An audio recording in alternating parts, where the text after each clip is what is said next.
नमस्कार, मैं डॉक्टर विजया शालिनी, स्त्री रोग विशेषज्ञ, गोयल हॉस्पिटल। आज हमारी चर्चा का विषय रहेगा सीटीजी। सीटीजी होती क्या है? सीटीजी होती है कार्डियोटोपोग्राफी।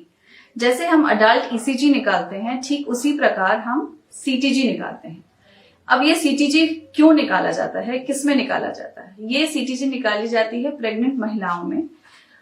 जिन महिलाओं को कॉम्प्लिकेटेड प्रेगनेंसी हो, जैसे कि डायबिटीज इन प्रेगनेंसी, या फिर ब्लड प्रेशर प्रेगनेंसी में, या बच्चा कम घूम रहा हो, या जिस माँ के बच्चे के चारों तरफ पानी बहुत कम हो, है ना, या बच्चा समय से ऊपर हो गया हो, तो इन सब कंडीशंस में साथ साथ अगर माँ लेबर पेन्स में हो तो हम इसमें सीटीजी निकालते हैं, यानी कि बच्चे की धड़कन की जांच। बच्चे की धड़कन की जांच निकाली जाती है ताकि हमें पता लग पाए कि हमारा जो बच्चा है वो पेट में ठीक ठाक है कि नहीं। उसकी पूर्णतः निगरानी होती है सीटीजी के द्वारा।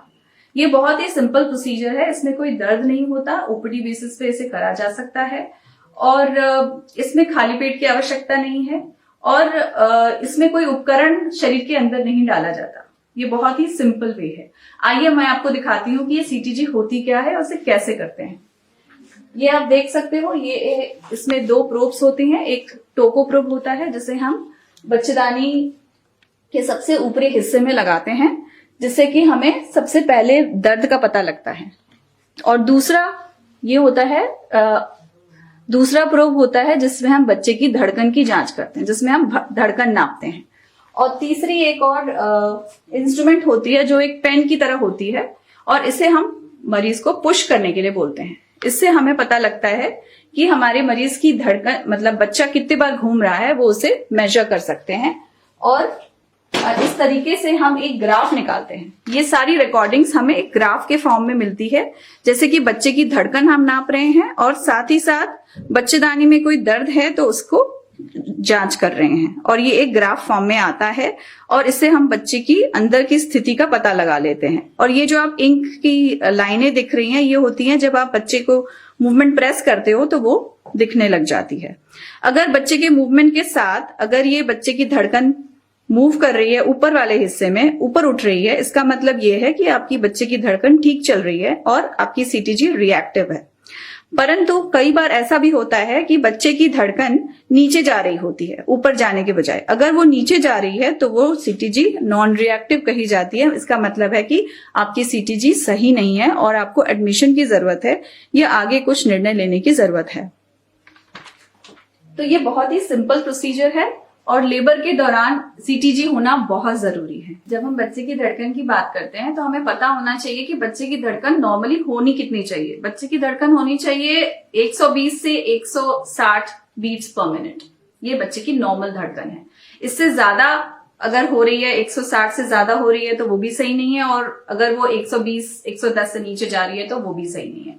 तो इसीलिए हम इस मॉनिटरिंग के द्वारा, सीटीजी की मॉनिटरिंग के द्वारा इसका सही पता लगा सकते हैं। और अब हम ये भी जानना जरूरी है कि ये धड़कन वाली जांच होती कितनी देर है। ये होती है 10 से 40 मिनट के बीच में। 40 मिनट इसलिए क्योंकि 40 मिनट ही बच्चे की स्लीप साइकिल होती है। अगर बच्चा सो रहा है तो वो 40 मिनट से ज्यादा नहीं सोएगा। और अगर 10 मिनट में आपकी जांच ठीक आ रही है, जैसे मैंने आपको पहले बताया कि धड़कन की जांच अगर ऊपर जा रही है, धड़कन आपकी ऊपर जा रही है मूवमेंट के साथ, तो 10 मिनट भी काफी है। लेकिन अगर उसमें बच्चा नहीं मूव कर रहा है तो हम मैक्सिमम इसको 40 मिनट्स तक कंटिन्यू कर सकते हैं। इसलिए मेरी सलाह ये रहेगी कि आप उसी अस्पताल का चुनाव करें जहां पर सीटीजी की सुविधा उपलब्ध हो, क्योंकि लेबर के दौरान सीटीजी बहुत महत्वपूर्ण है। ये पूर्णतः आपके बच्चे की निगरानी करता है। जब आप लेबर में होते हो तो हर घंटे में सीटीजी की आवश्यकता पड़ती है, लेकिन और जब आपका बच्चा डिलीवर होने वाला होता है, जबकि सेकेंड स्टेज ऑफ लेबर होता है, तो कंटिन्यूअस सीटीजी मॉनिटरिंग की आवश्यकता पड़ती है। और इस तरीके से हम बहुत जल्दी किसी भी तरह के परेशानी, किसी भी तरह के रिस्क का पता बहुत जल्दी लगा लेते हैं, घंटे भर पहले। और अगर कोई परेशानी आती है तो उस पर निर्णय लेते हैं और अंत में जच्चा और बच्चा सही सलामत हो, इसी की कामना करते हैं। अगर आपको सीटीजी या हाई रिस्क प्रेगनेंसी के बारे में और जानकारी चाहिए या इसके बारे में डिस्कस करना चाहते हो तो बेझिझक हमारे इस नंबर पर फोन कर सकते हैं, हमें संपर्क कर सकते हैं। धन्यवाद।